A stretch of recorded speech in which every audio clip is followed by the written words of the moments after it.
Nakita ko kasi yung nakapaskil sa inyong kainan. Naghahanap po ba kayo ng helper? 25 years old? Laking tarlak? Wala kang asawa? Nabalitaan ko na may kasama daw ako dito sa kwarto. Okay lang ba sa'yo na maingay ako humilik kada gabi? Mga mamamatay tao kayo! Paano niyo nagawa yun sa ama ko?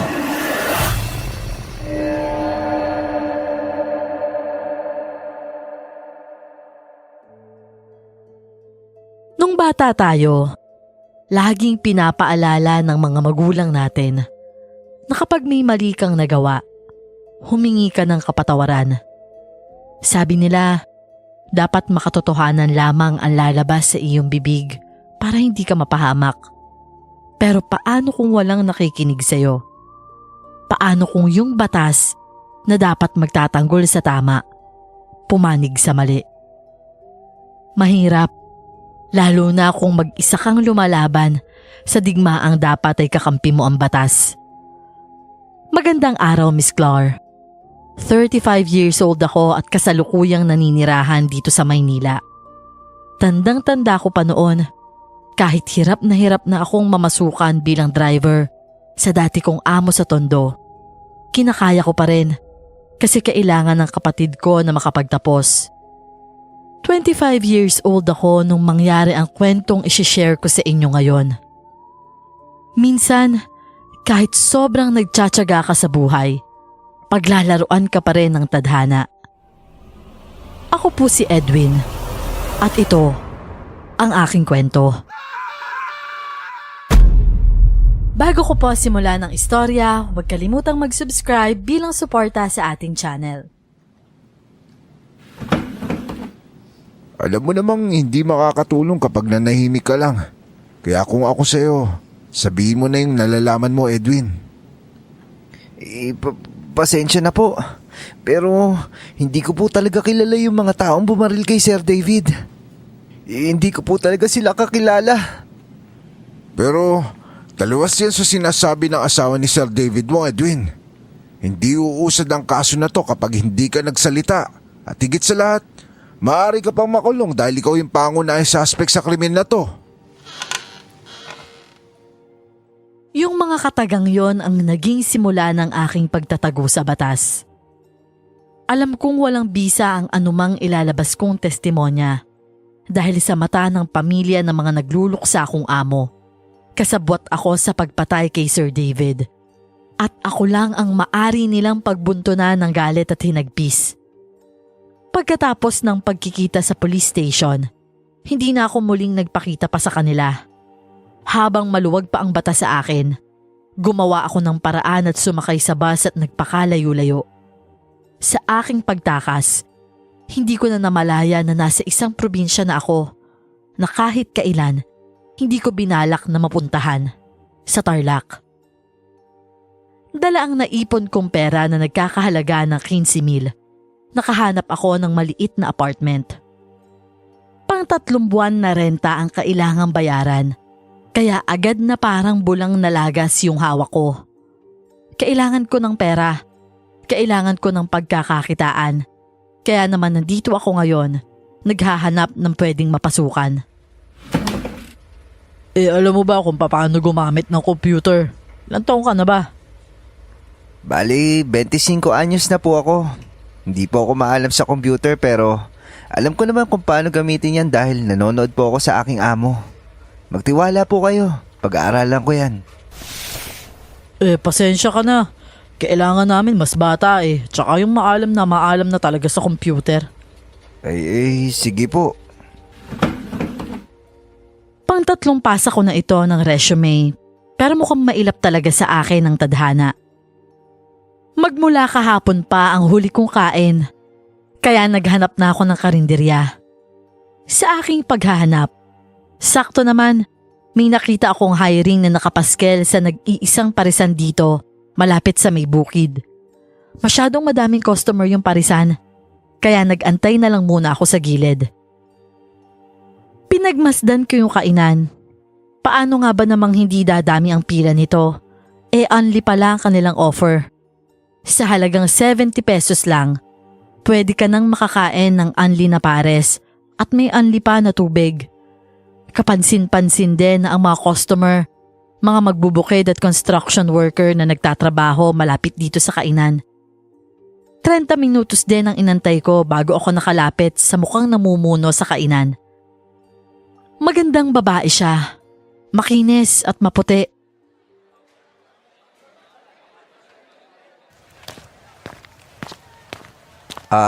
Magandang araw po. Ako nga po pala si Edwin. Magandang araw din sa'yo. Anong atin? Dine-in ka ba? Bakit ko ba tinatanong? Dine-in lang naman nga pala yung option namin. Ay, nako. Hindi po. Nakita ko kasi yung nakapaskil sa inyong kainan. Naghahanap po ba kayo ng helper? Aba, gusto mong mag-apply? Oo sana eh. Huwag kayong mag-alala. Maalam po ako sa kusina. Tsaka kung kailangan nyo po ng mamimili, marunong din po ako mag-drive ng kahit anong sasakyan. Nako, talaga lang ha. Opo, makakaasa po kayo na hindi ako magiging tamad at pasaway. Susundin ko po lahat ng pag-uutos nyo. Yan yung gusto ko. O siya, patingin nga ng resume mo. Eto po. 25 years old? Laking tarlak? Wala kang asawa? Oo po. Okay sige, tanggap ka na. Talaga po? Oo, isa kasi sa mga gusto ko sa mga helper ko, walang asawa. Dahil nakaka-stress kasi yung dahilan na lagi na ng pamilya muna ang uunahin kaya hindi makakapasok. O siya, kailan ka pwedeng magsimula? Bukas ho. Bukas na bukas din ho pwede na po ako magsimula. Aba, ayos pala eh. Alam kong late na ha, pero ako nga pala si Josa. Madam Josa yung gusto kong itawag mo sa akin. Ako yung may-ari ng nag-iisang parisan dito sa baryo natin. Ako yung magiging Josa mong amo. Naintindihan mo? Opo, Ma'am Josa, makakaasa po kayo. O siya, sige. 7 a.m. to 5 p.m. ang pasok mo dito ha. Huwag kang mag-alala dahil bayad naman lahat ng magiging sobrang oras na ipapasok mo. O siya, sige. Magkita tayo bukas ha. Ayoko nang malilate ka. O sige po, salamat po, Miss Josa. Sa aking tuwa ay dumiretso agad ako sa talipapa doon sa baryo na nakita ko kanina para bumili ng mga pangunahing gamit na kailangan ko sa pang-araw-araw. May natitira pa naman akong pera at may bago na naman akong trabaho kaya hindi ko na ipinagdamot sa sarili ko na makakain sa isang fast food chain. Habang nag-aantay ng aking order, hindi ko naman maiwasan na marinig ang pinag-uusapan ng mga nasa harapan ko. Alam mo ba, meron na namang nawawalang lalaki sa kabilang bayan. Ano?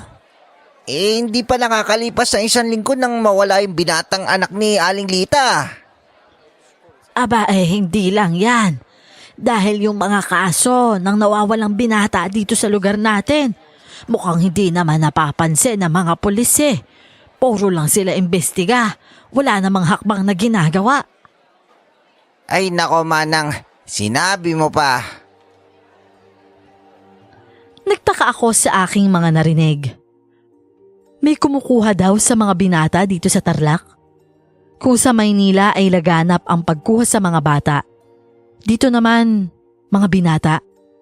Ano ba nangyayari dito sa Pilipinas? Ipinagsawalang bahala ko na lang ang aking mga narinig at in-enjoy yung pagkain na in-order ko. Sa wakas, makakaraos na din ako ng isang araw. Pag-uwi ko ng apartment, mukhang nandoon na din ang aking kasama sa kwarto. Bed spacer pala itong nakuha ko. Ito lang kasi ang afford ko at hindi ko din naman kailangan ng malaking matutulugan. Magandang hapon po. Ako nga po pala si Edwin. Oh, magandang hapon din pare. Ako nga pala si Jules. Nabalitaan ko na may kasama daw ako dito sa kwarto. Okay lang ba sa'yo na maingay ako humilik kada gabi? Kasi baka hindi ka rin magtagal dito kagaya ng dating bed spacer. Nako pare, huwag ka maglala dahil magduduwit pa tayo dyan. Malakas din ako umilik at may kasama pang hikbi. Maigi naman kung ganun. Taga saan ka nga pala? Paano ka nakadayo dito sa aming bayan? Dito na kasi ako lumaki sa Tarlac.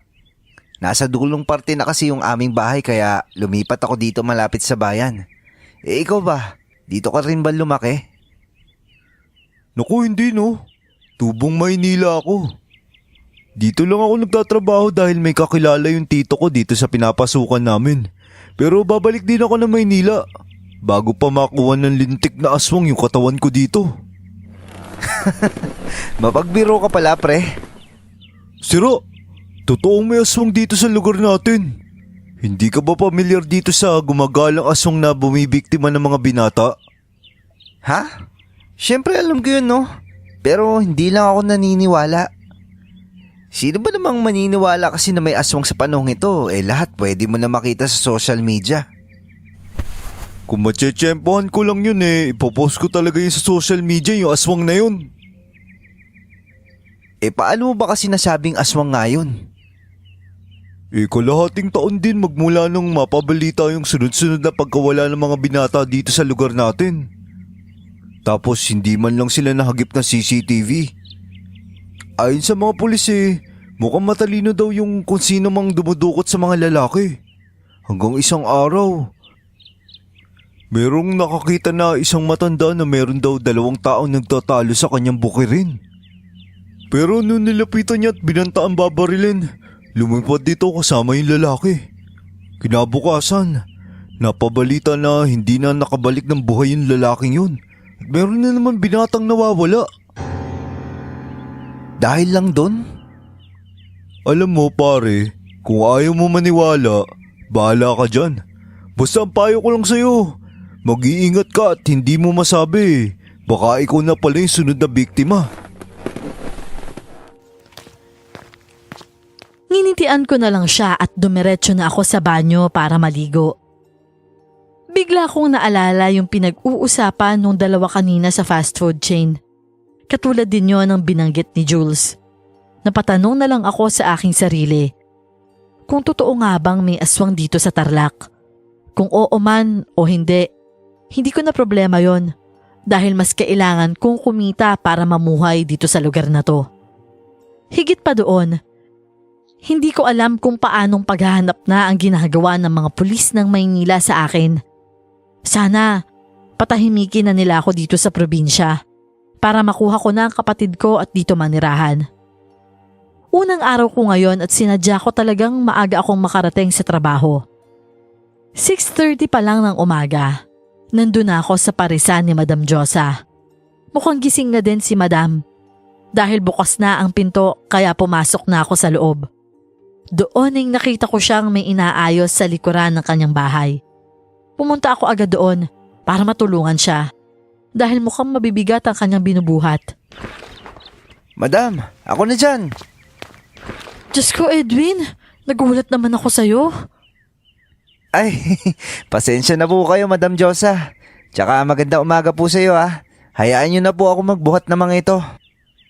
O siya sige, ingatan mo yan ha at sangkap yan ng mga pares. Pagkatapos mo dyan, puntahan mo ako agad sa kusina. Tuturuan kitang magluto. Sige po. Pagkatapos ay hinayaan na niya ako sa may likod na buhatin itong mga nakasakong laman daw ng pares. Grabe din tong si Madam Josa. Paano niya nagagawang magbuhat ng ganito kabibigat na mga sako? Habang nagbubuhat ay napatigil ako ng mas mabigat itong isang sako na hawak ko ngayon kumpara sa mga nauna kong nabuhat. Sinilip ko kung ano bang laman ng sako na yon. Pero bago ko pa mabuksan, nagulat ako nang sumigaw si Madam Josa. Hoy Edwin! Ano yung ginagawa mo? Po? Ito po ba? Gusto ko lang po sanang tignan kung anong nasa loob ng sako kasi mabigat kumpara dun sa isa pareho lang naman ng size. At sinong may sabi sa'yong pwede mong buksan yan? Kapag ang inutos ko sa'yo magbuhat lang ang gawin mo. Kalalaki mong tao, napaka-usyosero mo. Pasensya na ho, madam. Hindi na po mauulit. Dapat lang, dahil sa susunod na mahuli kitang ginagawa mo ulit yan. Ura-urada talaga kitang paaalisin dito sa Parisan. Opo, madam. Pasensya na po kayo ha. Hindi na po mauulit. O siya, sige. Bilisan mo na dyan at lumabas ka dito pagkatapos. Opo, madam. At doon ay umalis na ulit si Madam. Mukhang hindi naging maganda ang simula ng umaga ko dito sa bago kong trabaho. Agad kong tinapos yung paglilipat ng mga sako. At pumunta na ako doon sa kusina kung saan nag-aantay si Madam. Madam Josa, tapos na po ako sa pagbubuhat. Mabuti naman. Halika rito. Kunin mo sa ref yung naka-plastic na laman. Dalhin mo dito at kumuha ka ng kutsilyo. Masusunod ho. Kagaya ng kanyang iniutos, kinuha ko sa ref yung sinasabi niyang laman. Iisa lang naman yung naka-plastic doon kaya kinuha ko na. Nakakapagtaka lang kasi kapansin-pansin yung kakaibang kulay ng laman. Imbis na kulay rosas na may pagka-brown ang kulay ng balat at laman nito. Kulay kayumanggi ang kulay na aking nakikita, nakagaya ng sa balat ng tao. Ayoko mang pag-isipan ng masama si Madam. Hindi kaya luma na yung laman na kanyang ginagamit. Ganito kasi yung kinakain namin ng kapatid ko. Yung mura lang naming nabibili sa gilid ng mga palengke. Madam, laman po ba ng baka yung ginagamit nyo? Aba syempre naman. Kasi po... O bakit? Wala po. Ay nako, po mo pinag-iisipan na kung ano-ano tong sangkap ko dito sa Parisan ha? O siya, ilabas mo na sa plastic yung laman at magsimula ka ng maghiwa. Gayahin mo yung hiwa ng nasimulan ko dyan sa may Tupperware ha? Sige po, ma'am. Kaya mo na ba yan? Kukuhanin ko lang yung mga dineliver na gulay sa labas. Opo, ma'am. Kaya ko na po to. At doon ay iniwan ulit ako ni Madam Josa. Sinunod ko na ang kanyang utos at nagsimulang hiwain ang mga laman. Pero imbis na mahiwa ito ng maayos, mukhang kailangan ito ng puwersa. Medyo matigas at magaspang din yung laman. Matalim naman yung kutsilyo, kaya hindi ko alam kung bakit hirap na hirap akong hiwain yung mga laman. Aba Edwin, parang hirap na hirap ka dyan sa paghihiwa ah. Naku, hindi ho, ma'am. Kayang-kaya ko po to. Huwag kayong mag-alala. Abay, mabuti naman. O siya, yung mga laman loob nandun, nakasalang na sa kawa sa likod. Ipasok mo dito sa loob at dito mo nahiwain. Bilisan mo ha? At ilang oras na lang dadayo na yung mga customer. Sige po. Kahit nahirap ako sa paghiwa, nagawa ko din namang matapos agad yung paghiwa sa mga laman. Kagaya ng sinabi ni Madam Josa, lumabas na ako at kinuha yung nakasalang sa kawa. Kahoy ang ginamit niyang pang-apoy doon sa mga lamang loob dahil sa laki ng kawa. Agad akong kumuha ng tela pang bukas doon sa kawa. At nang buksan ko na, malaking singaw ng usok ang tumambad sa aking muka. Napatakip na lang ako sa aking mga mata. Nang mawala ang usok, hinanda ko na ang sarili na inipat ang kawa. Pero nang maamoy ko yon, para ba akong nasusuka sa kakaibang amoy nito? Parang pinaghalong amoy ng nasusunog na goma at kulob na damit. Ano ba Edwin? Kanina pa kitang tinatawag, hindi mo ba ako marinig? Pasensya na ho, madam. Ihaahon ko sana tong laman loob pero grabe pala ang amoy nito. Ano? Ano ibig mo sabihin? Wala ho. Parang kakaiba lang ho yung amoy kumpara dun sa naluto ko eh. Siya. Kung ano nang napapansin mo dyan ah. Ibaba mo na muna yung kawa at pumunta ka dito sa labas. Mag-almasal na muna tayo. O sige ho. Tama-tama kasi nagugutom na rin ako. Dahil gutom na din nga ako, agad ko nang binaba yung kawa habang pinipigil ang aking paghinga. Pinuntahan ko siya doon sa nag-iisang lamesa sa loob ng kanyang parisan. Oh, ikaw nang bahalang pumili kung kape o gatas ang gusto mo ah. Meron naman ako dyan sa kusina. Pinagprito na kita ng laman. Kumain ka na dyan para may lakas ka mamaya. Pagkatapos pa ng tanghalian ulit tayo makakakain. Doon lang huhupa ang customer dito sa Parisan eh. Opo, madam. Maraming salamat po. Kagaya ng sinabi niya ay nagtimpla na muna ako ng kape. Pagkatapos ay bumalik na doon sa may lamesa.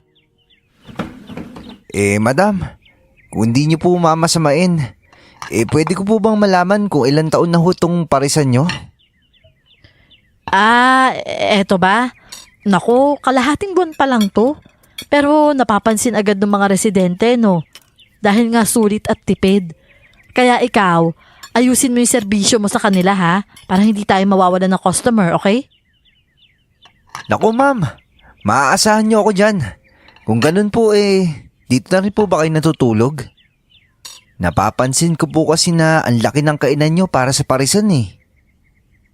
Oo, simula nung simulan ko tong Parisan, dito ko na rin tinayo ang bahay ko para hindi na ako palipat-lipat ng tutulugan. Ganun ho ba? Sumandok na ako ng kanin at ulam na hinain ni Madam.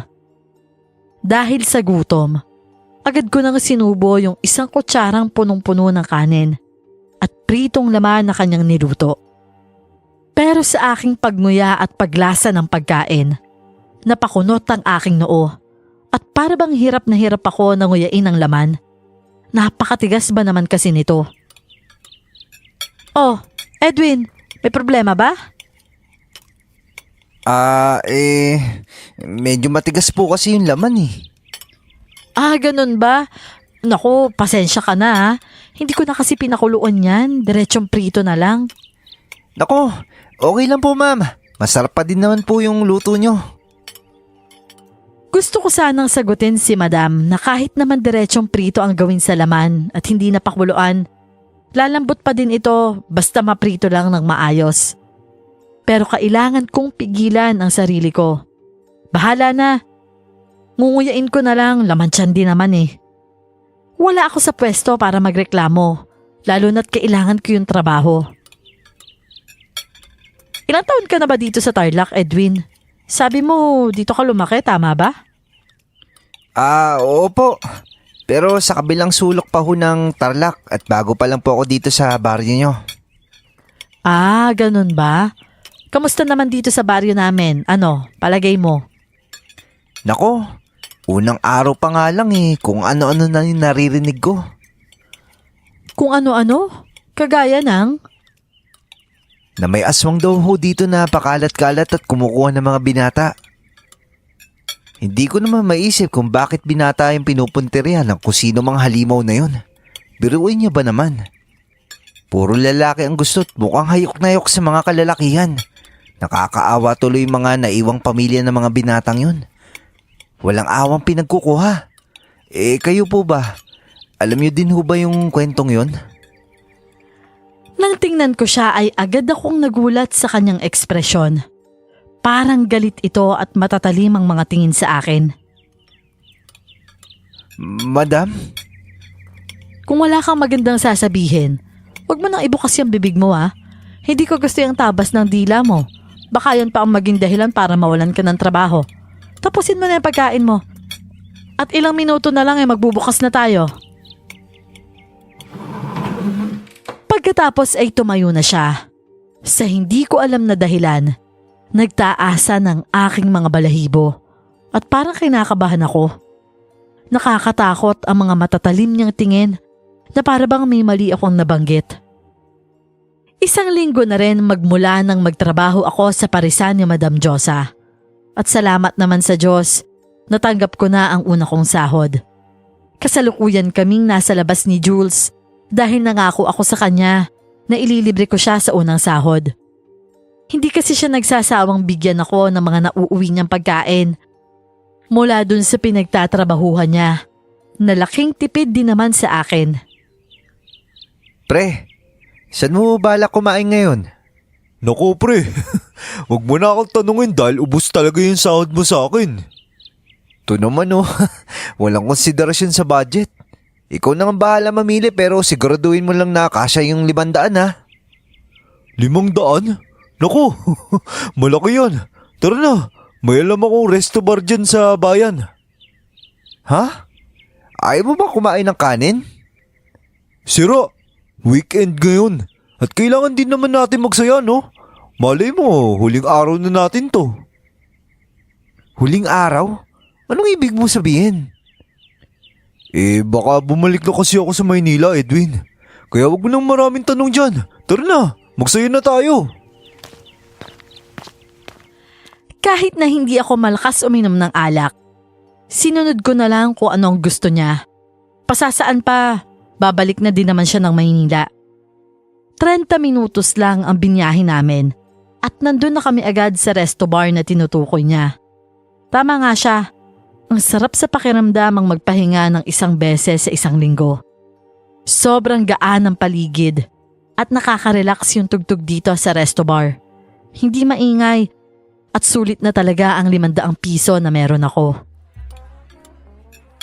Ano, paring Jules? Kamusta ang libre ko sa'yo? Naku, sulit na sulit. Salamat pre ah. Ano ka ba, pre?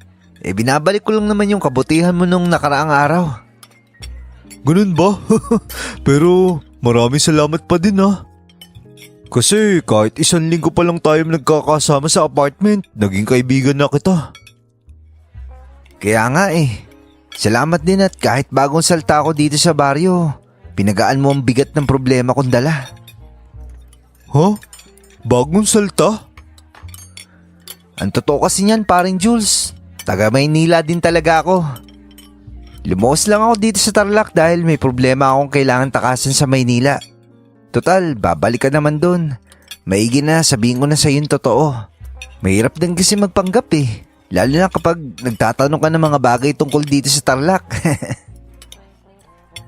Kaya naman pala nakakapagtaka yung sagot mo minsan Hindi ka naman pala taga rito sa Tarlac. Pasensya na pre. Kailangan ko talaga magsinungaling. Ha? Bakit? Yun yung hindi ko pa pwedeng ikwento. Pero siguro kung magtatagal ka pa ng ilang buwan, malalaman mo din. Ito naman masyadong pabitin pa. Pagkatapos ay nagtawanan kami. Kakaibang kaibigan si Jules. Magaan siya kasama at talagang hindi mo iisipin na masungit siyang tao. Isa rin siya sa mga ipinagpapasalamat ko sa Diyos dahil kahit papano, napagaan niya ang bigat ng aking mga problema. Alam mo pre, kapansin-pansin yung bracelet mo sa kamay. Parang hindi mo tinatanggal yan Lagi mo suot Oh, ito ba? Lucky charm ko kasi to. Galing to sa lola ko bago pa siya pumanaw. Kaya kahit saan ako magpunta lagi ko itong suot-suot. Ganun ba? Ang swerte mo naman pala at parang araw-araw kang may bantay. Hindi na kami nagpangalawang order pa dahil bukod sa kulang na ang aming budget. Kailangan ko din kasing gumawa ng paraan para makamusta ang kapatid ko bukas. Kailangan ko siyang padalhan ng pera dahil ako na lang ang inaasahan niya. Bukas na din kasi ng gabi ang biyahe ni Edwin pabalik ng Maynila. Lunes pa dapat yon, kaso mas gusto daw niyang bumiyahe ng Linggo para hindi makikipagsagupaan sa traffic ng Lunes. Hindi ko na siya nahatid sa terminal dahil gastos lang sa pamasahe at alam ko din namang takas pa ako sa batas. Lunes at simula na naman ang pakikibaka sa trabaho.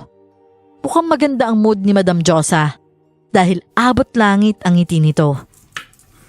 O Edwin, wag mong alalahanin yung paghihiwa ha dahil nagawa ko na yan kagabi. Hangu-hanguin mo na lang yung nakasalang na laman sa lutuan. Sabihan mo ko kapag malambot na ha. Opo madam, masusunod po. Tuwing umaga ay nakatoka na sa akin ang maghiwa ng laman. Kahit na ikapupurol ng daliri ko, ay nakasanayan ko na din. Pero salamat naman at maganda ang mood ni Madam ngayon. Nakaligtas ang aking mga daliri kahit na isang araw. Gaya ng sinabi niya ay pumwesto na ako sa kusina at nagsimulang hanguin ang nakasalang na laman. Mukhang matagal pa na kulo ang kailangan nito dahil matigas-tigas pa. Sa aking paghango, parang may kakaibang kulay akong nakita sa loob ng lutuan. Hinangu-hango ko pa ito at nang aking makita, iniangat ko ang sandok para mas matitigan ko kung ano ba yon. Nang iangat ko ang sandok, napatitig ako sa aking nasa harapan. Hindi ito laman, kundi isang aksesory. Kumuha ako ng plato sa aking tabi at inilipat doon ang nasa sandok. Dahil sa mainit yon, binuksan ko ang gripo sa lababo. At nang mas malinawan ako kung ano yon, napabalikwas ako sa aking kinatatayuan.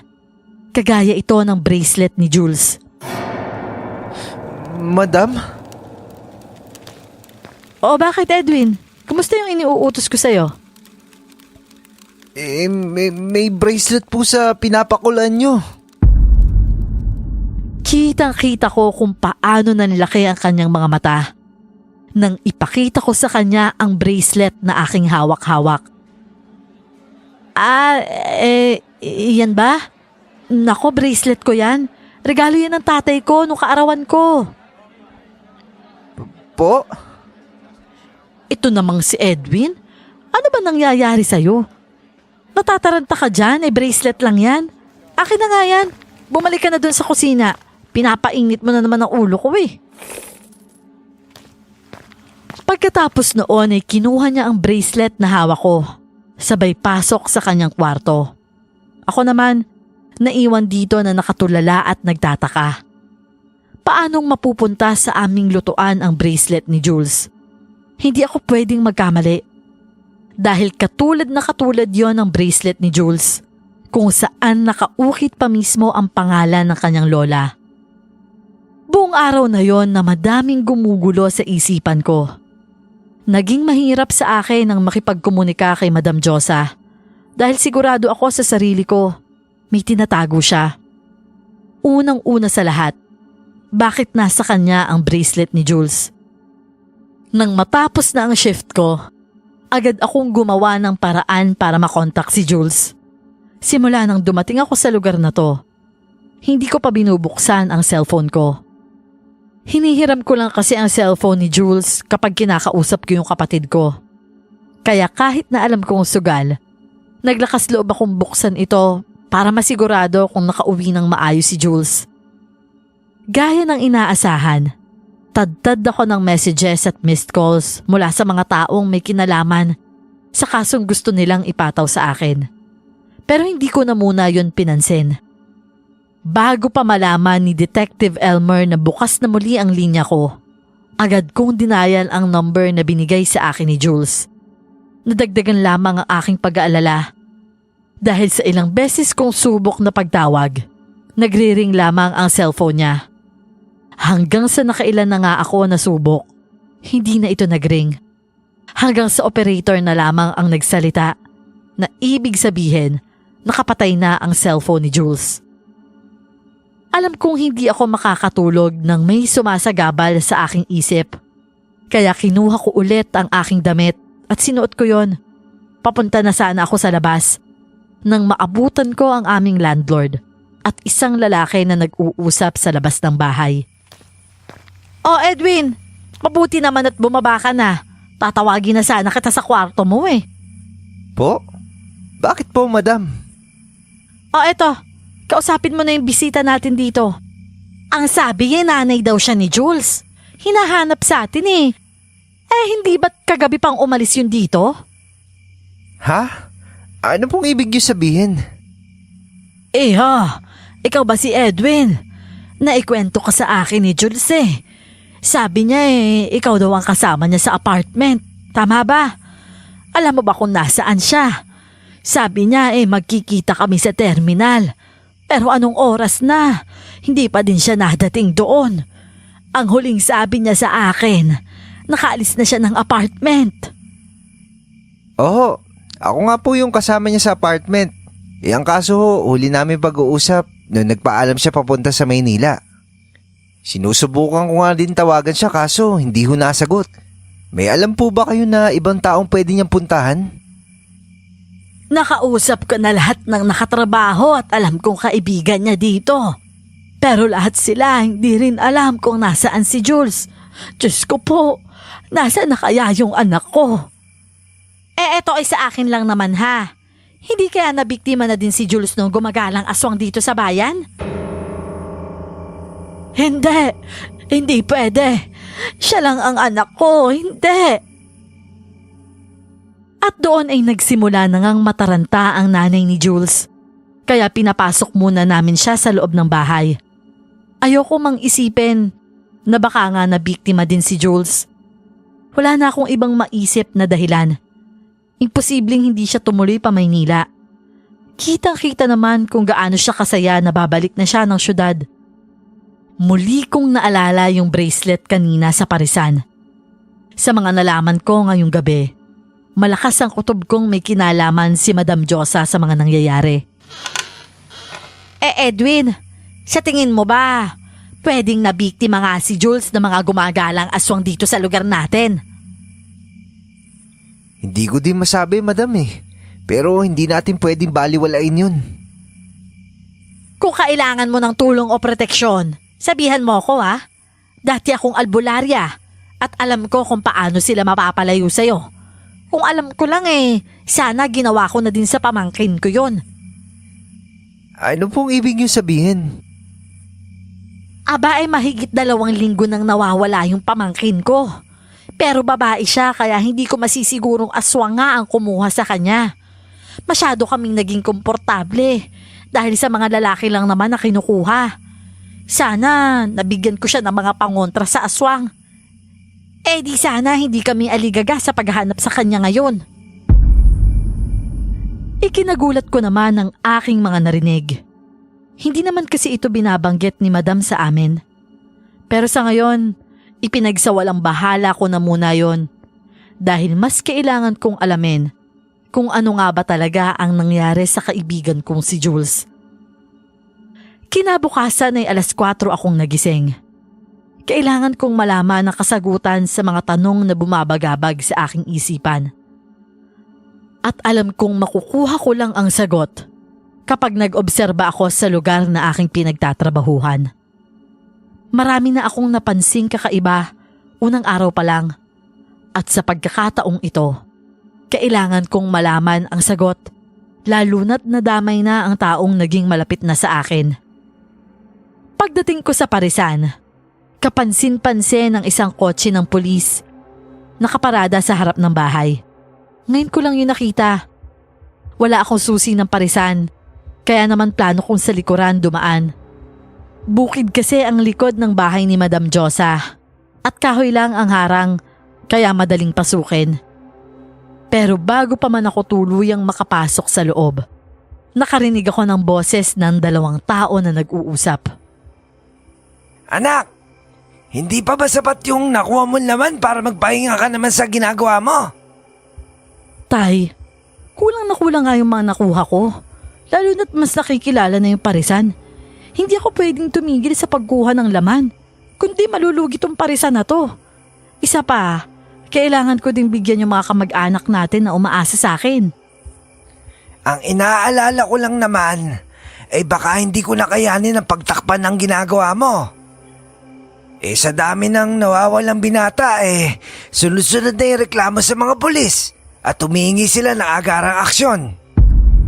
Kapag ito'y nakarating sa nakakataas, maaaring ako naman yung mawalan ng pwesto at mas lalo kitang hindi may pagtatanggol. Tay, naiintindihan ko. Huwag kang mag-alala. Bigyan mo pa ako ng 1 buwan at titigil na ako sa pagkuha ng mga binata para dito sa parisan. Sa aking mga narinig ay para bang nanigas ako sa aking kinatatayuan. Nagtaasan ng aking mga balahibo at nanginginig akong napakapit sa kahoy sa bakuran.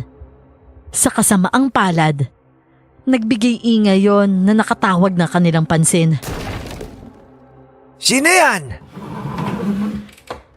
Kahit na hindi ko pa maproseso sa aking isipan ang mga narinig na revelasyon, nakagawa ako ng paraan na tumakbo palayo doon sa lugar. Nangangatog pa din ang aking buong katawan at para akong mawawala ng lakas. Habol-habol ang aking hininga.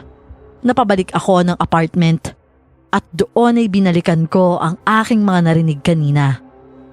Napagtagpi-tagpi ko ang ilan sa mga impormasyong nalaman ko.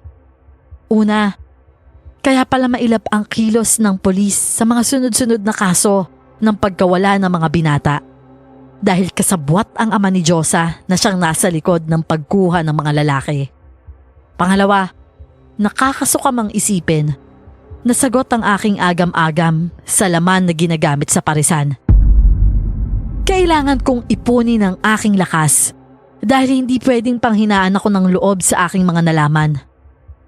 Lalo na ngayong hindi na lamang buhay ko ang nakataya, kundi maging buhay ng mga susunod pa nilang mabibiktima.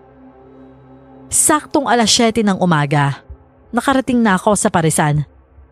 Ang unang kumuha ng aking tingin ay ang mga sako sa bukirin. Naalala ko yung unang araw ko dito. Galit na galit si Madam nang subukan kong silipin kung ano ang laman noon. At ngayon, naliliwanagan na ako kung bakit. O Edwin, ilipat mo na yung mga sako dito sa kusina. Lalabas muna ako saglit at makikilamay ako dun sa namatay na anak ni Aling Risa. Ikaw nang bahala sa mga customer natin ha? Maliwanag ba yon? Sige po ma'am, ingat po kayo. Nang makasiguro akong nakaalis na siya, tumingin ako sa gilid at mukhang wala namang tao doon. Habang daladala ang isang sako, pumasok ako sa loob ng kwarto at doon ay sinara ko ang pinto. Hawak ang gunting sa aking kamay. Agad kong ginupit ang tali sa isang sako. Binuksan at binuklat ang laman noon.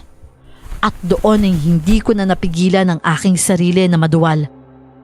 Nang tumambad sa akin ang mga parte ng katawan ng tao, binuksan ko pa ang ilang sako. At doon ay mas lalo lang nadagdagan ang gulat ko. Isang ulo ng tao ang tumambad sa akin. At ang taong ito, ang ilang araw na naming hinahanap. Si Jules. Napaupo ako doon sa aking kinatatayuan at hindi na napigilan ang aking mga luha. Paano nila nagawa ang mga bagay na to? Sa aking pag-iyak, hindi na ako nakagalaw nang bumukas ang pinto at sa isang iglap, may baril na nakatutok sa aking ulo. Tumayo ka dyan! Bago ko ba iputok tong baril sa ulo mo? Sinunod ko ang kanyang sinabi at habang nanginginig sa takot, lumabas kami ng kwarto. Doon ay nakita ko si Madam Diyosa, nasa labas din ng bahay. Mga hayop kayo! Mga halimaw! Anong halimaw? Tawagin mo kung isang aswang. Maghintay ka lang ng ilang araw at susunod kitang ihahaing dito sa parisan. Hayop ka! Mga hayop kayo! Bago ko pa man ikinilos ang katawan ko para makalayo sa tutok ng barel, agad kong naramdaman ang matigas na bagay na tumama sa aking ulo. Hindi nagtagal, nahilo ako at tuluyan nang nagdilim ang aking paningin. Nakaramdam ako ng matinding sakit sa aking batok nang ako'y magising. Binuksan ko ang aking mga mata at doon ay nagtaka kung nasaan ako. Inikot ko pa ang aking paningin para pagmasdan ng paligid at laking gulat ko nang may makitang isang babae na kasama ko sa kwarto. Sino ka? Okay ka lang ba? May masakit pa ba sa'yo? Paano ko nakadating dito? Sino ka? Nasaan ako? Hindi mo ba maalala? Dinala ka dito ng aswang na Diyosa na yun. Napatigil ako at doon ay nanumbalik sa akin ang mga nangyari kanina. Si Jules! Kailangan malaman ng mga pulis ang ginawa nila kahayupan!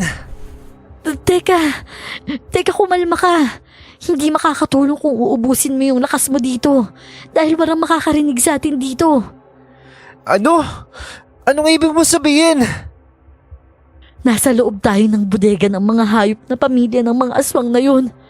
Nasa dulo tayo ng bukirin. Hindi tayo maririnig na kahit sino dito. Kailangan mo akong tulungan para mag-isip ng plano. Kailangan nating magtulungan para makatakas dito. Teka, sino ba kasi? Bakit kita pagkakatiwalaan? Paano ka napunta dito? Katulong ako ni Madam Josa sa kusina nun sa Parisan. Pamilyar ka ba dun? Dun sa kainan niya? Oo, wag mong sabihin. Nalaman ko yung sikreto ng pamilya nila pagkatapos kong buksan yung isa sa mga sako. Nung malaman ko yun, nagising na lang ako sa lugar na to. Hindi na ako ulit nakalabas pa. Parehas tayo nang dinanas sa pamilyang yun. Kung ganun, gaano katagal ka na dito? 2, 3 linggo. Hindi ko na alam eh. Kaya parang awa mo na. Tulungan mo kung makatakas dito. Mga walang ya talaga yung mga hayop na yon. Mga walang iya talaga sila. Pamilya sila ng mga aswang. Meron silang taglay na lakas na nakukuha nila sa mga demonyong sinasamba nila. Madali na lang sa kanila yung magbalat kayo. Dahil alam nila nagagabayan sila ng mga sinasamba nilang demonyo. Alam mo ba kung paano sila mapapatigil? Kailangan nating gumawa ng paraan, kung hindi, madadagdagan na kanilang binibiktima. Isa lang yung alam kong paraan. Kailangan makahingi tayo ng tulong sa labas ng baryong to. Ang ama ni Diyos ang aswang ang pinuno ng kapulisan dito. Kaya yung mga kaso ng pagkawala ng mga binata dito sa lugar natin, hindi na napapalaki at naiimbestigahan ng maayos. Ibig mo sabihin, hindi natin kakampi yung batas? Oo, pero kapag humingi tayo ng tulong sa labas ng lugar natin, alam kong magagawa nila ng paraan silipin yung mga kasong to. Napaisip ako sa sinabi niyang yon. Hindi madali ang gusto niyang mangyari. Pero may punto siya sa bawat salitang kanyang binibigkas. Habang nakikinig sa kanya, isang tao lang ang pumasok sa aking isipan. Si Detective Elmer. Alam kong tinakasan ko siya at hindi buo ang paniniwala niya sa akin. Pero sigurado ako, isa siyang mabuting alagad ng batas. Pinapadalan ka ba ng pagkain dito? Oo, may nagdadala naman ng pagkain sa akin dito. Kung hindi ako nagkakamali, pamangking lalaki yun ni Josa. Dahil minsan ko na siyang nakita sa Parisan eh. Binubuksan niya ba ng buo yung pinto? Oo, binabalak mo bang... Oo, tulungan mo akong makatakas. Gagawa ko ng paraan para makahingi ng tulong sa kakilala kong detective sa Maynila. Sigurado ka ba? Paano natin gagawin yun? Pinlano kong maitago ng maayos ang isang maliit pero matalas na kutsilyo na lagi kong dala sa tuwing lalabas ng bahay bilang proteksyon sa aking sarili. At ngayong araw, sisiguraduhin ko na kakailanganin ko to.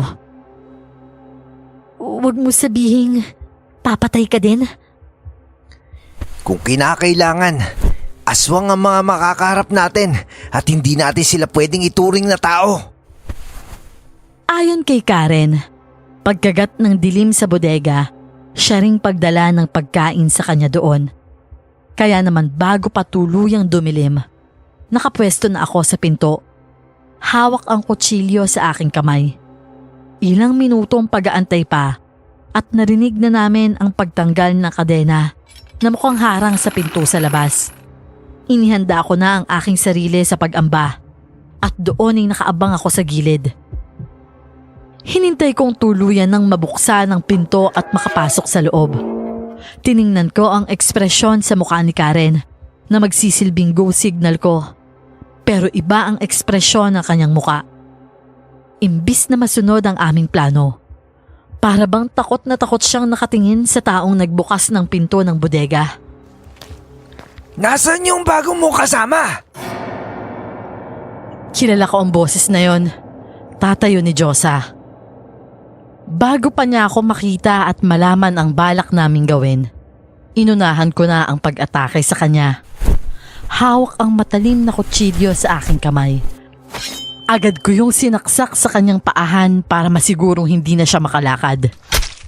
Aray! Mga hayop! Sa sobrang galit niya, hindi namin inaasahan ang mga sumunod na nangyari. Nagbago ang kanyang anyo. Lumaki ang kanyang pangangatawan. Namumula ang kanyang mga mata. Pero hindi ako pwedeng magpadala sa aking takot. Bago ko pa muli siyang masaksak, sinugod niya ako at sinakal ang aking leeg patulak sa dingding. Habang hawak ang aking leeg, naging madali sa kanya ang ipadaus-os ang katawan ko sa dingding at iangat ako pataas. Sino ang nagbigay sa inyo ng karapatan na gawin to sa akin? Hindi niyo ba ako kilala? Sa sinabi niyang yon ay doon ko naalala si Karen. Hinanap siya ng aking paningin. At bago ko pa man siya senyasan, naipalo niya na ng malakas ang isang bakal na nakita namin sa loob ng bodega kanina. Ay! Naging agresibo si Karen at sinunod-sunod ang paghampas ng bakal sa ulo ng aswang. Hindi pa din natatanggal ang pagkakasakal niya sa akin. Pero hindi na ito kasing higpit kumpara kanina. Nang lingunin niya si Karen, yun na ang nagbigay senyales sa akin. Hawak ang kutsilyo na pinilit kong hindi mabitawan kanina. Hinawakan ko ang kanan niyang kamay. Inundayan ko siya ng saksak sa kanyang braso. Pero sadyang malakas ang aswang na ito. Hindi pa din niya binibitawan ang aking leeg. At bilang ganti, sunod-sunod ko lang siyang inundayan ng saksak. Si Karen ay mas naging agresibo at sa isang iglap, napatumba niya ng isang malaking hampas sa ulo ang aswang. Nang nasa baba na siya at natumba na parang nawawala na ng lakas, nagpatuloy akong saksakin siya sa kanyang paa, dibdib at ang huli sa kanyang leeg. Tama na, Edwin! Kailangan na nating makaalis bago pa tayo maabutan ni Diyosa. Sa totoo lang ay sobrang galit sa aking puso. Na gusto ko pa sana siyang undayan ng saksak pero pinigilan na ako ni Karen. Tama siya, may mas dapat pa kaming unahin. Hinawakan ko ang mga kamay ni Karen at tumakbo kami palabas ng bodega na yon. Ginawa namin ang lahat para hindi mapansin ng mga tao sa paligid. Hindi namin kilala kung sino ang aming kakampi. Kaya kailangan kong makabalik ng apartment para kunin ang aking cellphone at matawagan si Detective Elmer. Ha? Bakit tayo nandito? Dito ako nakatira. Dito ako nangungupahan. Seryoso ka ba? Dito nakatira yung tita ko. Ha? Talaga? Sino ba yan? At gabing-gabi na sa harap ko pa ng bahay tumatambay. Tita? Karen? Diyos ko, ilang araw ka nang pinaghahanap ng mga magulang mo. Saan ka ba nagpupunta na bata ka? Sa loob na tayo mag-usap, tita. Magpapaliwanag po ako. Edwin, bakit panay dugo yung damit mo? Anong nangyayari? Magpapaliwanag po kami sa loob, madam. Hindi po kami ligtas sa labas ngayon. Kahit na punong-puno ng pagtataka, pinapasok na kami ni Madam sa loob. Doon ay aking nalaman na si Karen pala ang tinutukoy niyang pamangkin na nawawala. Nailahad din namin sa kanya ang lahat ng mga nangyari at kung sino ang salarin sa mga ito. Bilang dating nag-practice ng albularyo, may agam-agam na siya sa pamilya ni Diyosa. Pero naging tahimik para sa kaligtasan niya at ng kanyang pamilya. Pero ngayon, buong puso niyang sinabi na tutulungan kami sa aming plano. Meron siyang mga gamit sa bahay na inilabas. Nagsaboy din siya ng asin at pira-pirasong bawang at ipinaligid niya ito doon para maging proteksyon namin kung sakaling sugurin kami ng aswang na si Diyosa. Ako naman ay kasalukuyang nasa kwarto at doon ay binuksan ko na muli ang aking cellphone. Bago pa man madayal ang numero ni Detective, bigla namang nagring ang aking cellphone at siya ang tumatawag sa aking numero. Diyos ko kang bata ka. Nasaan ka ba? Sa tingin mo, makakatulong yung pagtatagong ginagawa mo? Detective, kailangan ko po nung tulong nyo. Abay talagang kailangan mo ng tulong ko at ikay takas sa batas. Pakinggan niyo po ako. Kapag ako'y tinulungan niyo dito, Sisiguraduhin ko na isusuko ko mismo ang aking sarili at sasabihin ko lahat ng aking nalalaman. Kagaya ng aking inaasahan, pinakinggan ako ni Detective. Naging bukas ang kanyang tenga sa bawat impormasyong ibinibigay ko sa kanya. At walang ano-ano'y sinabi niyang pupunta siya ng Tarlac para imbestigahan ang kaso. Dito muna kayo sa loob ng bahay ha, hanggang sa dumating ang sinasabi mong detective. Kailangan nating makasiguro na ligtas kayo para maisiwalat ang kahayupan ng pamilyang yon. Paano tayo makakasiguro na ligtas tayo dito, tita? Abay, magtiwala ka sa akin. Hindi kayang makapasok ng aswang sa mga pangontrang ikinalat ko sa aking bahay. At mukhang totoo nga yun. 5 oras na ang nakakalipas magmula nang magtago kami dito sa apartment. Walang kung sino man ang gumagambala sa amin. Hinayaan ko munang makatulog sila dahil hindi maaring maging kumpiyansa sa mga kalaban. Sa mga oras na ito, paniguradong alam na ni Josa ang nangyari sa kanyang ama. Matulog ka na, Edwin. Ako naman ang magbabantay. Huwag mo ko intindihin. Magpahinga ka na. Ilang oras pa lang tulog mo. Ako yung wag mo nang intindihin. Sobra-sobra na yung 5 oras na tulog sa akin. Kailangan natin ng lakas. Hindi makakatulong kung wala kang tulog. Sige na, pumesto ka na sa kwarto.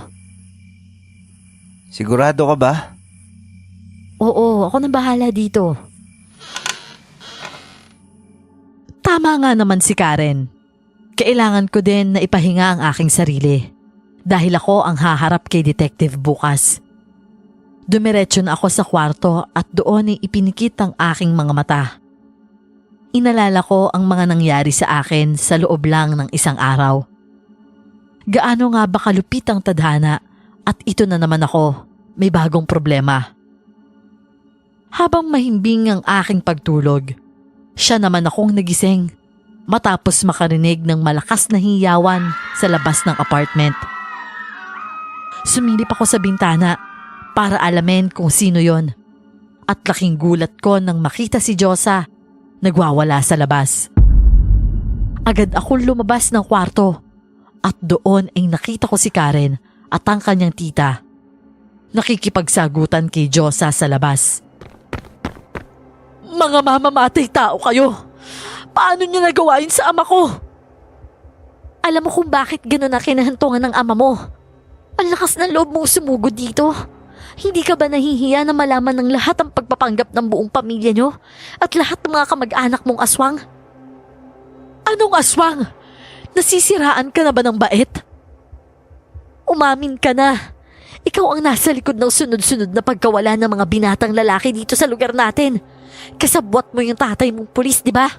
Walang ibang ginawa yon kundi pagtakpan ang mga kahayupang ginagawa nyo. Ang lakas ng loob mong sumugo dito.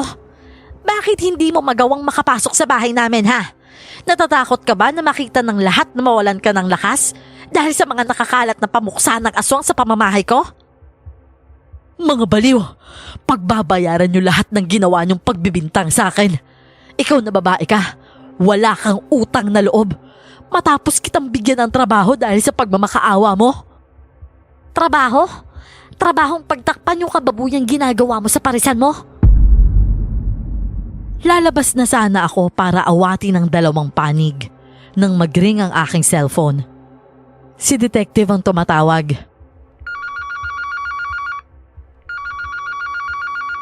Nasaan ka, Edwin? Nandito na po kayo? Galing ako sa police station ng baryo na tinutukoy mo. At ayon sa kanila, inirereklamo ka daw ng attempted murder. Totoo ba to?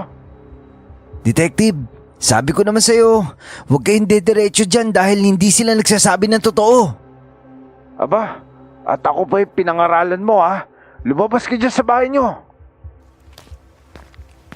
Nang marinig ko yon ay dali-dali ako lumabas ng bahay.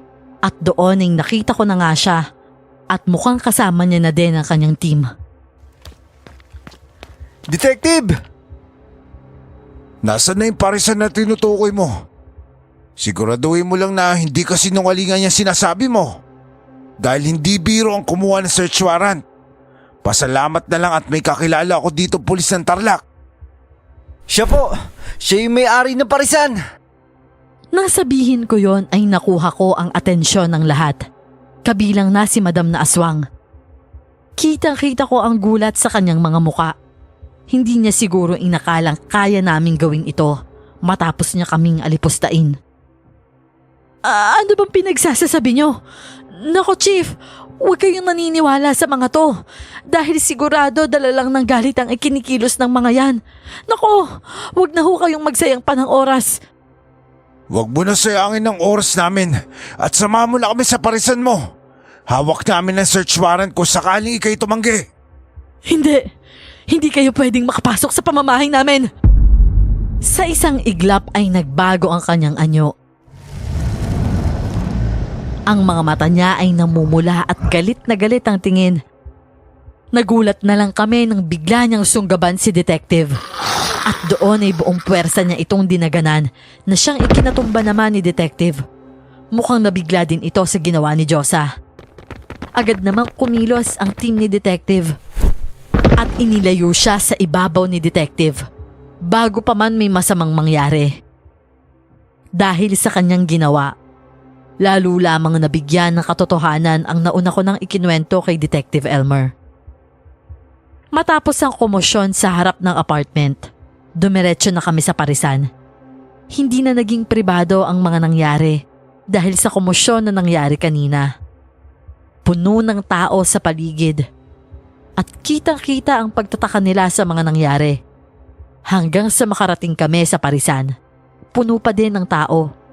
Mabuti na lang para malaman ng lahat kung sino ang salarin sa sunod-sunod na pagkawala ng mga binata sa lugar. Ituro mo yung silid na tinutukoy mo. Dito po, sumunod po kayo sa akin. Kasama si Karen sa aking tabi. Sabay naming binuksan ang pinto ng kwarto kung saan nakatago ang katawan ng mga binatang kanyang nabiktima. Doon ay tumambad sa amin ang masangsang na amoy ng kwarto dahil lahat ng mga katawan nakalabas na sa sako. Nang ilawan namin ang kwarto, mas hindi namin inaasahan ang mga sumunod na nakita. May mga tao sa loob. Pilit nilang itinatago ang kanilang mga sarili sa gilid at ang iba pa nakatakip ng mga kumot. Walang gagalaw! Walang gagalaw ha! Itaas niyo yung kamay niyo! Mag-ingat kayo! Mga kamag-anak sila ni Madam Josa! Walang ano-ano yung naging agresibo na ang mga sumunod na nangyari. Hindi na namin ito nakontrol. Naramdaman ko na lang na nasa sahig na ako at pilit na sinasakal ng tao na nakadagan sa akin. Nagiging mahirap na sa akin ang paghinga pero hindi ako maaaring bumigay na lang. Kaya naman inipon ko ang buong lakas na meron ako at nang akmang papalapag na sana, napatigil kaming lahat sa isang malakas na putok ng barel. Sinabi kong walang gagalaw! Kung hindi ako magdadalawang isip na iputok to sa inyo! At doon ay nagpakawala siyang muli ng isa pang bala. Agad namang pumasok sa silidang iba pang mga kasamahan ni Detective. Nung bilangin ko ay 5 lang yung nagtatago na yon. Pero kakaiba ang lakas na meron sila. Humupa ang komosyon at isa-isang inilabas sa silid ang mga kamag-anak ni Josa. Sumunod na din kaming lumabas ni Karen. At kagaya ng inaasahan, nagulantang ang lahat sa kanilang mga nakita. Hindi na nabalot pa ng maayos ang ilang parte ng mga katawan. Ang nakakalungkot, may ilang mga magulang ang pilit na kinukuha ang pansin ng mga pulis para makalapit sa mga parte ng katawan ng mga bangkay. At nagbabaka sakaling hanapin ang mga nawawala nilang kamag-anak doon. Sa sumunod na nilabas na katawan, doon na ako pinanghinaan. Si Jules, hindi ko maisip kung gaano siya nagmamakaawa para sa kanyang buhay. At kung paano yon binaliwala ng demonyong aswang na yon. Walang sino man ang dapat na nakaranas ng kanyang pinagdaanan. Hindi ito makatarungan. Anak! Anak ko! Jules! Lalapit pa lang ako sa mga pulis ay lumitaw na sa aking harapan ang nanay ni Jules. Nakakasakit sa dibdib nang makita ko ang nanay ni Jules na sobra ang pag-iyak sa katawan ng kanyang anak. Hindi ko na napigilan ang aking luha at doon ay tumulo na ito sa aking mga mata. Naging maingay ang lahat. Kaliwat kanan ang naririnig na sigawan sa galit sa pamilya nila Josa. Nagulat na lang kami nang magsimulang magtapon ng mga bato at kung ano-anong bagay ang mga residente sa paligid ng pamilya ni Josa na siyang mas lalong ikinagulo ng sitwasyon. Hindi hinayaan ng isa sa mga pamilya ni Josa na siya din aming tanod na tanggapin ang sunod-sunod na galit ng mga residente. Kaya naman kagaya ng nangyari kila Josa at Chief Roman, nagbagong anyo din ito. Habang nakaposas ay buong puwersa niyang ikinakawala ang kanyang sarili sa pulis. Nakatuon ang kanyang tingin sa isa sa mga residente na bumato sa kanya. At nang akmang susuguri na ito, siya ding tama ng bala sa kanyang paahan. Ilayo ang lahat mga tao! Itigil ang pagbato bago pa kayong lahat ipagsiksikan sa istasyon! Ilang sandaling katahimikan at wala ding nagawa ang banta ni Chief. Labis ang galit ng mga taga-barangay na umabot pa sa paglagpas nila ng linya para mabato ang pamilya ni Josa. Tiningnan ko ang pamilya nila Josa at halatang gusto nilang gumante, pero naging marahas na sa kanila ang kapulisan. Para masigurong wala nang makakatakas, ibinalot ng sako ang itaas na bahagi ng kanilang katawan at buong puwersang itinutulak paloob ng sasakyan. Tuloy pa din ang pagbato ng mga residente na maging ang mga pulis natatamaan na rin sa kanilang ginagawa. Edwin, Iha, magkita na lang tayo sa istasyon at kailangan namin ng inyong salaysay. Opo. Matapos kaming magbigay salaysay ni Karen sa pulisya, sinabihan ako ni detective na hindi pa kami pwedeng umuwi. Kailangan naming pag-usapan ang kaso na naiwan ko sa Maynila. Paano? Hanggang dito na lang, Karen. Huwag mo nang alalahanin yung pamilyang yon dahil hindi na sila makakalabas pa ng kulungan. Ang tatay naman ni Josa na yon, pagkatapos gumaling, sa rehas din ang bagsak doon. Gustuhin ko mang hindi magpa-apekto sa mga nangyari, Edwin. Hindi ko magawa. Magpapakalayo-layo na lang ako sa lugar na to. Hindi na ulit ako babalik. Hindi ako pwedeng makomportable dahil alam kong malaki ang kulto ng pamilya ng mga aswang na yun. Kung yan yung desisyon mo, meron naman akong number sa'yo at meron ka naman sa akin. Huwag ka na magdadalawang isip na tawagan ako kapag kailangan mo na kausap at tulong. Oo naman, Edwin. Maraming salamat sa tulong mo Maraming salamat dahil nakatakas ako sa impyerno ng mga aswang na yun. Walang anuman, Karen. Mag-iingat ka lagi Talagang mag-iingat kayo. Akala nyo ba palalampasin ko lang lahat ng mga kahayupang ginawa nyo sa akin? Hindi ko to palalagpasin. Babalikan ko kayo. Nang lingunin ko kung sino yon, si Diyos ang aswang nga ito. Nakaposas ang mga kamay at galit na nakatingin sa amin. Kung noon ay iba ang kaba na aking nararamdaman tuwing nakikita ang mga tingin na yon, ngayon, puro galit at awa na lang ang nakikita ko sa kanya. Ang lakas naman ng loob mong mangbanta kahit nakaposas yung mga kamay mo. Sige, gumanti ka. Pero bago yan, alamin mo muna kung paano. Dahil habang buhay ka nang makukulong dyan sa kulungan. Salot ka! Demonyo ka at sakang aswang! Oh, tama na yan. At baka gusto na makita ni Diyos ang kanyang kaharian sa kulungan. Karen, Iha, umuwi ka na, tapos na kami sa iyo. Maraming salamat sa kooperasyon at maaari ka na mamuhay ulit na mapayapa. Ikaw, Edwin, hindi pa tayo tapos. Sumunod ka sa akin. Kagaya ng kanyang iniutos, sumunod ako kay Detective Elmer. Inihanda ko na ang sarili ko. sa mga susunod na kailangan ko pang kaharapin. Inihanda ko na ang sarili ko sa realidad na pilit kong tinakasan nang tumakbo ako dito sa Tarlac. Alam mo naman yung kailangan natin pag-usapan, tama ba? Opo, handa na po ako. Handa saan? Iniisip mo ba yung kaso mo sa Maynila? Ano pa nga po? Huwag na po kayo mag-alala dahil susunod po ako sa ating usapan. Alam ko naman yon. Pero hindi mo ba ako tatanungin kung anong iniisip ko? Po, May dahilan kung bakit ka napunta sa lugar na to, Edwin. Hindi ko man nagustuhan ang naging desisyon mo. Pero hindi din naman natin maiaalis na kung anong naging epekto nito. Nakita mo naman kung paano nakatulong sa mga residente dito yung mahuli natin yung aswang. At nagawa mo yon dahil hindi mo tinakasan at tinaguan at tinakbuhan ng katotohanan. Napatahimik na lang ako at taimtim na nakinig sa kanya. Bukod sa tama siya, mukhang may gusto siyang sabihin sa akin na mahalaga. Nang mawala ka sa Maynila, hindi tumigil ang kaso.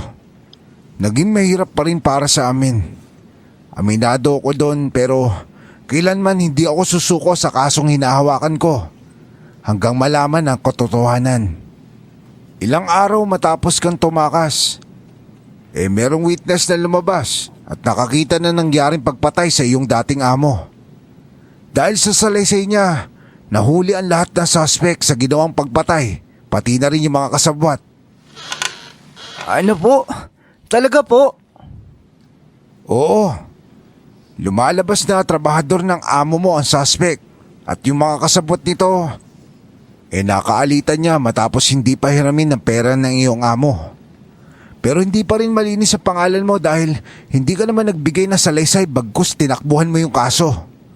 Kailangan mo bumalik na Maynila para magbigay na salaysay at mas madiin yung tunay na may kasalanan. Bakit po buo yung tiwala niyo sa akin na wala po akong kinalaman sa nangyaring pagpatay? Dahil yun sa sinasabing mga ebidensya na amin nakakalap.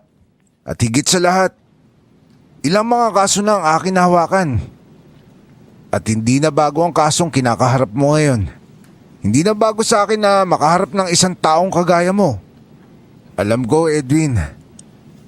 Alam ko naging mahirap para sa iyo ang mga sunod-sunod na nangyari at hindi kita masisisi doon. Pero sana sa susunod, hindi na ganito ang aksyon na pipiliin mo kada may problemang dadating sa buhay mo. Dahil ang pagtakbo, hindi solusyon sa bawat problema. Hindi na ako sumagot pa dahil alam ko namang tama ang bawat salitang lumalabas sa bibig ni Detective Elmer. Pero higit doon ay ikinasaya ng aking puso nang malaman na meron na akong kakampi pabalik ng Maynila. Salamat sa Diyos at pinaramdam niyang hindi ako nag-iisa. Pinalipas lang namin ang araw na yon para mag-impake at maihanda ang aking sarili. Kinabukasan, agad kaming bumalik ng Maynila at naging mabilis ang lahat. Naibigay ko ang salaysay na matagal na nilang hinihingi sa akin at nagtugma ito sa mga salaysay na ibinigay din ng witness. Napatunayan na wala akong kinalaman sa nangyaring pagpatay at nalinis na din ang aking pangalan. Bukod doon, bilang paghingi ng tawad sa kanilang ginawa sa akin, binigyan ako ng pera ng dati kong amo para makapagsimula muli. Ang perang natanggap ko sa kanila, siyang ginamit namin ng aking kapatid para ipagpatuloy ang aming buhay. 10 taon na ang nakakalipas at hanggang ngayon, malinaw pa din sa aking alaala ang mga nangyaring yon. Sa ngayon ay nakapagtapos na ang aking kapatid at isa na siyang ganap na pulis. Ako naman, meron ng pamilya at kasalukuyang pinapatakbo ang aming business na karinderya. Nakakatuwa mang isipin, pares ang pinakahinahanap-hanap ng aming mga customer sa kainan. Huwag kayong mag-alala dahil laman ng baka ang aming gamit at nakakasigurong malinis ito. Hanggang dito na lang, Miss Clar. Maraming salamat at nabigyang pansin ninyo itong aking kwento.